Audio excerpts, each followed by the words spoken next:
Hey everyone, this is Pastor Jim at PastorJim.com. Standing here in front of a speed limit sign and another sign that I really wanted you to see because it's kind of especially creepy. It's kind of a brief story with this sign, and that is that when we moved to our first neighborhood, Caleb was just about 7 years old, and there was a sign like this, not as creepy, but it said, "Neighborhood Watch." Caleb asked me what that meant, and I explained to him that neighborhood had agreed that they would all look out for each other, and they would keep an eye out for any criminal activity. So like if someone was robbing someone else's house, the neighbors would watch one another and report that crime and kind of care for one another. And Caleb got real nervous, and you could see he kind of turned green and his stomach knotted up, and he said, "Tonight, is it our turn?" And we just laughed, but he was kind of nervous when he was little about things like that. And so he thought maybe it was our turn to be the police in that neighborhood.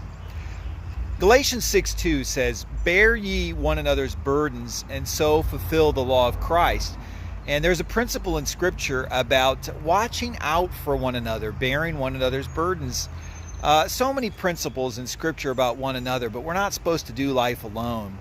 There are limits in life, and there are people that break limits, and there are laws, and there are people that break laws, and fortunately we have authorities and police officers and people that help us. But we're all supposed to help one another as well. So I wouldn't suggest peering out of the curtains like this, creeper style, but definitely look out for each other and care for one another. It's a great principle in Scripture. Care for one another and go help somebody when they need help.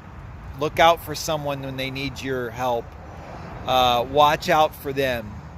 Be on the alert and let them know that you're caring for them. That's a good biblical principle.